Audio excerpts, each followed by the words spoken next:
I'm joking. Howdy, everybody. Welcome back to Love and Action Deconstruction Junction. We gather for support and accountability. Our programs run throughout the day for those who are available, and one of them is Deconstruction Junction. Are you in the right spot for life coaching and professional coaching, business development, vocal training, all the things that we offer in-house spiritual coaching? Our programs are here for you. We are here for you. We got about 20 minutes to get this done today. We are joined by the lovely Tara Parolo Studio, who will introduce herself in a moment. I'm Dr. Flo, online coach and mentor. I help bold dreamers follow their bliss. And so if you're out there trying to gain additional streams of income, if you're out there trying to build a dream that feels bigger than you are, we are here to support you in Love and Action Network every day. And I encourage you to get a vibe check on my calendar so that we can help your dreams come true. Tara Parolo is in the house as well. Fierce and fabulous. Who are you? What brings you to the space, my love? I'm Tara Parolo. I'm your resident white-facing biracial multi-passionate musician. I was going to go into the Love and Action. That was weird. I talk about the issue that nobody wants to talk about and push you to do the same. I am currently not at a pool. I am in Minnesota enjoying the fall. But I am so excited to be here today. I'm so excited to be back on Deconstruction Junction. Y'all know that sometimes we have scheduling issues and sometimes we don't feel like being live. So, and Dr. Flo has a, I was, okay, we'll go in the direction we talked about, but we've had a lot of discussions around things this week, like you said this morning on the live. It's probably been 21 days since the Stopping Bothering Yourself. It's probably been, the conversation that you had yesterday, which I haven't watched yet, but the No One Cares About You. I'm very interested in that and at the intersection because it can feel really lonely in activism, right? Like, because we all sort of have our individual, I saw this thing that like, nobody's a one issue voter. And it's like, but actually we all kind of are. Like, we all have our one stake that we're like, we believe in this so wholeheartedly that we're gonna keep going. Like, mine is everything's about race. Everything comes down to you are anti-Black or you are racist. One of the two. Like, there's nothing. And so like, I think that's really interesting that these things keep coming up and you can really feel like no one is engaging with you. And yesterday I was having these conversations, and I'll get to where we're going. But yesterday I was having a conversation with somebody, and I finally said about my business, like they asked, what are you like going to bring a DEI offer? Like, what's going on? And I said, like my audience currently, the people that I interface with or that I have DMs with or that are in my stories, those are people that aren't ready to have necessarily like this kind of conversation that I'm having with you, Dr. Flo. Like, there's a pre-qualifying conversation that needs to start happening. And that was part of my reel yesterday. And I just realized that like so many of us are at so many different levels of this thing. And I think I would like to acknowledge that exists, and that we're not ever trying to speak over your heads, but the only way that we can't speak over your heads is if you speak to us in the space, right?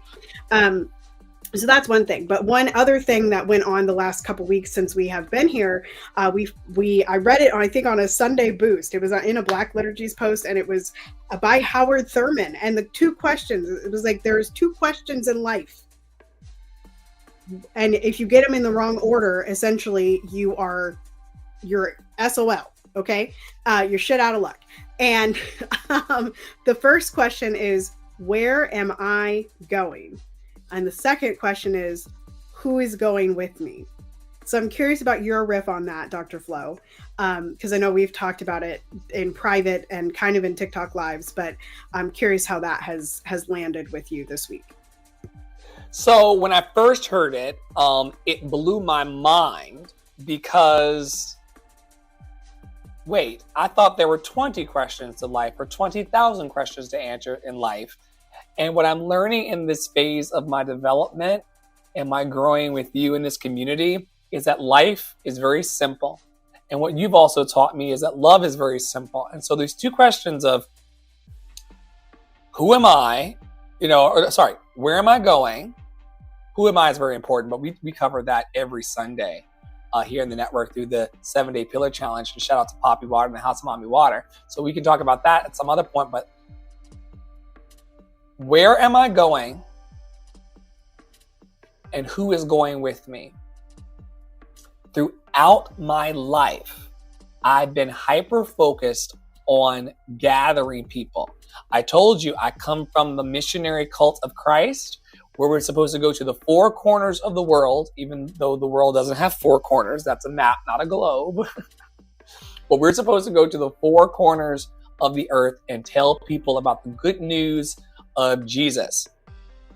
And so from the very beginning, that put a huge responsibility on me to figure out who's following me. Social media also did it as well. What's your follower count? How many people engage with your post? All of this external data entry making about where our personal passion is. And I love this because it says if you get these 2 questions out of order, meaning if you start focusing on who's going with you and who's showing up to your live streams today, and who's coming to your TikTok parties and who's coming to your meetings, if you start really, really getting bogged down by wondering who's in your camp, you can forget your why and where you're going. And most of us are driven, as we talked earlier about, most of us are driven personally by that issue. It could be a single issue. It could be 2 or 3 issues. But when I get up in the morning, I'm thinking about encouraging people. When I get up in the morning, I'm thinking about my community choir and the songs. When I get up in the morning, I'm thinking about feeding people. When I get up in the morning, I'm thinking about the people who told me, oh my goodness, when I heard you are loved and lovable for the first time from you, it changed my life. That is where I'm going, not who's going with me. This message goes out particularly to those of you who are young entrepreneurs or starting out in music business. The audience has been subdivided into so many pieces that the audience for 5'8", 150 pound, allegedly black men in pink do-rags is like a segment of the population who wants to engage with that. Their heart chakras are open. The segment of people who want multi-passionate, multicultural, biracial teachers, leaders who are going to blacken the canon. That is a very specific kind of vibration. If we can't deconstruct today without talking about the law of attraction. Like unto like is drawn. In the words of James Earl Jones, you're either going to ring their bell or you're not going to ring their bell. In order for them to follow you and go with you where you are going, it's going to have to ring the bell. And I'm just learning in my life that being true to my center, being true to myself, focusing on the joy of where I'm going automatically attracts everybody that I want to be with. And we got to believe today that there are people looking to be on our vibration. We got to believe today that there are people who want to align with us and help us build the things that we want. We just left an amazing conversation, you all, where we deconstructed life with one of our newest collaborators here, a hopeful collaborator. I think we landed it. I think we got the job. And I'll land simply by saying that I've found that things move faster for me in my soul journey when I choose to be open. So however you receive these questions today about, ensuring that you know where you're going before you know who's going with you,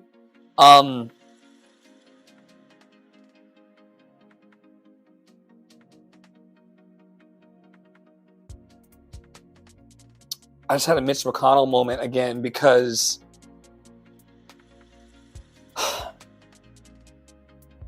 when I say that all of these ideas that I'm expressing to you are things that would have really came in handy 20 years ago, Like I'm saying, I'm talking to you about what's coming up for me, what I'm feeling today, Tara. But damn, like 20 years ago, not bothering myself. 20 years ago, if I put where I was going over my little friends, our friends say, don't pay attention to your little friends. Your little friend, if your little friends jump off of a mountain, you gonna jump off a mountain. They jump off a bridge. Does your parents ever said that to you? If Susie jumps off a bridge, you gonna jump too? And the answer was probably in my life at the time, yes, I would have. But the people, and I'll land here, the people who know where they're going love themselves first. And they love themselves enough to say yes to the opportunities that make them feel good and no to the ones that don't. So I know that I went over the river and through the woods to this one little question about the two questions, but they are tied into all of these life lessons that are going on for me right now. And I think that finding the keys to our personal freedom is something worth talking about. Were there any times in your life where you put those questions out of order and saw that you were on the strugglebus.com? What you said at the very end there was actually, kind of where our hopeful collaborator started today, which was like, I have to love myself first. I can't teach other people about self-love until I love myself. And I think it's really, that is one of those things that we all sort of have to learn, is it really comes from within. And the further I dig into anti-racism, activism, all this kind of work, deconstruction work, the more I realize that really, hi babes, good morning, hi. The more that I realize that it is personal development work. And where these questions really shook me was not necessarily like, because I don't really think about like, oh, I need this person in order to go forward. Oh, I need, I don't think about that. But where I did get it wrong, I was asking the wrong question. I was never asking, where am I going? I was always asking, where do you want me to go? Right? Like, what? So you're calling me to lead. What do you want me to lead? Oh, so, I have this idea, sort of cooking, but like, what do you guys think of the idea? Like, would you come with the idea? Like, would you come to this idea? Oh, okay, you wouldn't? Or like, nobody answers the poll. Okay, cool. I just won't create it. Like, I'll just wait for you all to like come to the table. Right? Essentially, I will stop my happiness and the output of my entire happiness and the foundation of my joy and my work because you all are lackluster in your excitement about what I'm doing or disinterested. Right. It's a validation thing, right? But like, and a permission thing. It's like asking people's permission to do what I already knew I wanted to do. And it has delayed so many things. So, for me, again, like it wasn't necessarily those two questions and getting them backwards. It was asking the exact wrong question. And now it's like, okay, where am I going? This is what I see, to the quantum field self-care. It's like, this is what I want to see in the world. This is the world that I want to see. And instead of asking people to dream their own world and then come talk to me, it's like, here's the world that I want to see. Are you coming? Right? Are you coming to the world where we don't just sing dead white people, music by dead white people? We sing music by dead Black people too, and we sing music by contemporary Black people, and we sing music by people that are part of the LGBTQIA community, right? And we sing music by Indigenous composers, and we sing music and we put on musicals that are not about Black and Indigenous trauma, but rather just life as Black people and biracial people and Asian people and like all of these things. Like, are you coming to that world or not? And if it's not, that's cool, stay in this world, but I'm going over here. Where am I going? Right? Where am I going? I think it's also, where am I going? And I think it's also important to note that in the highway of life, there are always, is it called straffangers? Strap, you know how to pronounce that word? A strafhanger. A what? A straffhanger. STRAFFHANGER. Raphanger, a strap hanger. Okay. Which is a standing passenger on a bus or train, or a person who commutes to work by public transportation. A strap hanger. Yeah, but I've always pronounced it a strap hanger because of the word, the way it's coming. I never knew there was a word for it. There's strap hangers, and also the real word that I was looking for is those people who put their thumbs up on the road with not a tailgater, a hitchhiker. On the highway of life, there are always hitchhikers trying to go to the next major city to make a dream. And so the only question to these hitchhikers as we're driving in our cars on our journey is, do you want to get in?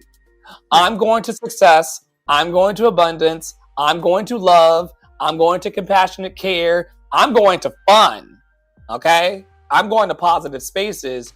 Are you willing to go with me? And if the answer is yes, jump in the car because we're going. No one going to Vegas puts someone in their car and says, oh, now that you're in my car, I'm going to Montana. Right. That's important to know. Don't do that. You want to deconstruct a little bit in the last couple minutes we have together, the idea of no one cares about you?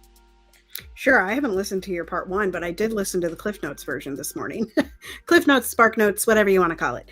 Listen, you give me Spark Notes and Cliff Notes for those depressing political podcasts that press me about the AI taking the jobs and the bombs falling. Listen, the Bryan Cranston one yesterday with Stacey was actually like, I don't particularly care for Bryan Cranston. Like, I've never been able to complete a show that Bryan Cranston has been in. I don't think it has anything to do with Bryan Cranston himself. I just think I don't like the kind of stuff he creates. Like Breaking Bad. You don't like Breaking Bad? I can't make it through the first episode. I literally have never been able to watch it. So that's that. I know it's popular. I just can't do it. So they had a really interesting conversation about that. But I think we were talking, or I was talking earlier about like the no one cares about you thing. It's really, I think we get there for a lot of the reasons that you've already talked about, which is like the social media world, the contemporary world, the individualism of capitalism, let's talk about it. Capitalism really tells us you individually must pull up your own bootstraps and make your own money. It cannot be, like you are not valid unless it's your own money. Like even if we take like a Donald Trump, how many people discredit Donald Trump because his daddy gave him a whole lot of money? Because he did not pull himself up by the bootstraps. He was born into a rich family, which then he has progressively bankrupted and stolen a lot of money and the things that we know about him, right? Same thing with most politicians. They are born into the right families, right? Or they marry into the right families in order to have that power. But the no one cares about you thing, when everybody is telling you personal development work, heal yourself, pull yourself up by the bootstraps, it is so easy to feel alone. And then social media tells you, oh, only 20 people looked at your post. And like you were saying earlier, only 2 people liked it, right? Or only like no one liked it and you had 100 views on it. That happens to me on TikTok all the time. Like TikTok, I can have 300, 400, 500 views and not a single like or a single comment. And I'm like, I really like that can get you in your feels about like, is my content bad? Am I not talking back to the, where am I going? Am I talking about things that nobody cares about? Why aren't these people talking to me? Blubbery mess. I've been there in recent history. Dr. Flo knows because I was in his ear. And I want to interject and just simply say that, and that thought alone will sink your battleship. You will stop producing and speaking up and saying your heart because you got disappointed from no one, quote unquote, responding or engaging you. And that is something that's really going to take a whole generation of people out of their creative race because the reflection back is not what's real. When I say Marco in a grocery store, some fun person somewhere usually says polo. Right. But that's not what we're getting out in this. Poppy Water calls it like a crazy house mirror. that kind of reflects back to you a skinnier or larger version of who you are. Keep going. I yield. Absolutely. I apologize. No, you're good. I think, I just think that so much plays into that belief. And it's like you said, like everybody does have that belief at some time or another that no one cares about us. And sometimes we're told that nobody cares about us, like literally told to our faces, nobody gives a fuck about a black man. Hello? No, oh, well, Tara, you can't do that because you're too light skinned. Oh, Tara, you can't, you have like, you're not black enough. You're not white enough. Let's talk about it.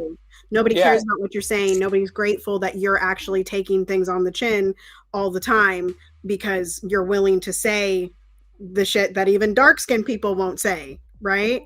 Like, these are the things that make us feel alone. But the reason that belief exists and the reason that it is pressed upon us by outside forces, as well as our internal forces in the way that we have lived in indoctrination, is to keep us separated. Right? Because if nobody cares about us, we're not going to reach out to our friend. I have in the FinChap, I added is it going to come? I was going to sneeze. I added bless you. I'm going to put it down. I added what are they called? Tasks, that says reach out to a friend. And I have to do that once every day. Usually the friend that I mark off is Dr. Flo or Clara or, someone else. But I get to, that is a task that I have to do because I am one of those people that like, if nobody's talking to me, I'm going to go find you. You're out of sight, you're out of mind. Even if I talk to you daily, like that's just one of those things. Like, okay, I'll go check if I have your location. Okay, I'll send you a little, are you alive? But for the most part, I'm like, okay, Tara is the textbook version of I do not chase, I attract. Right. Lived embodiment.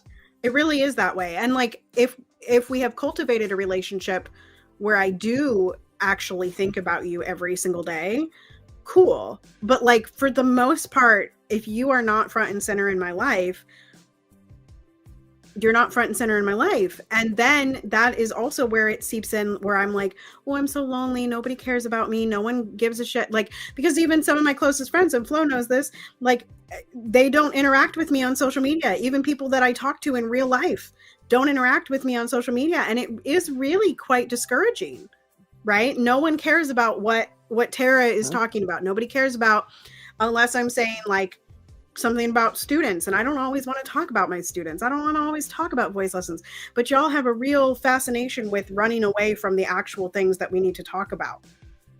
Like your art mattering. I've asked that question so many times. What are you saying with your art? And you know what I get? Crickets. What are you saying with your art?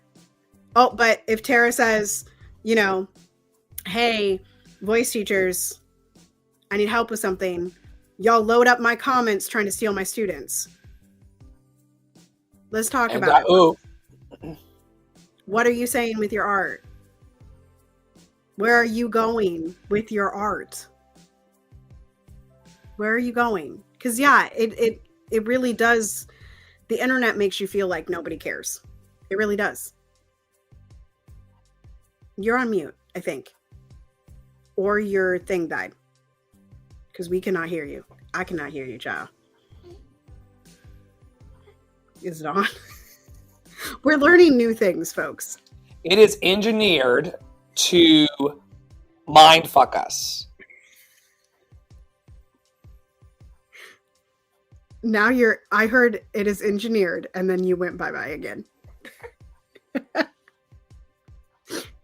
Y'all, please hold. We are experimenting with a new technology called lapel mics, which are making Dr. Flo sound really great today. And he does not have the computer fan. I think this is why we have a backup.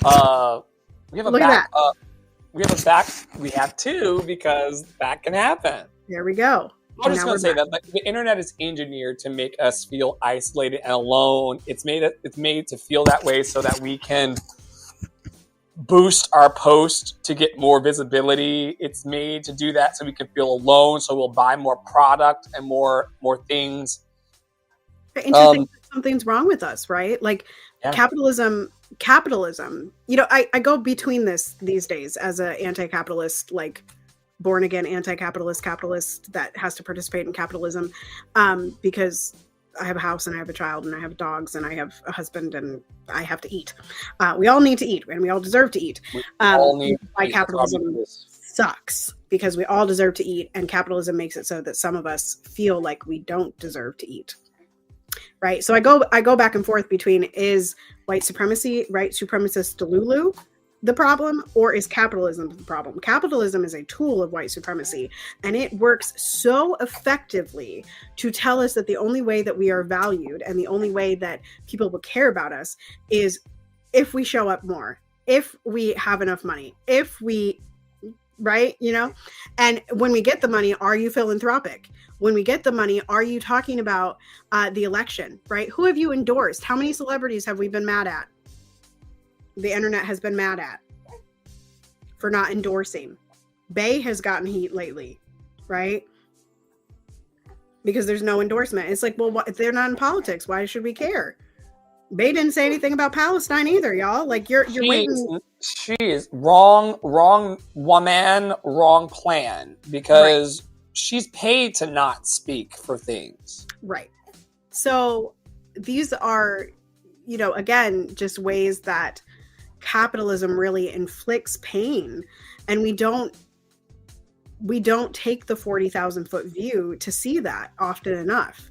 Is that like where you started on this today?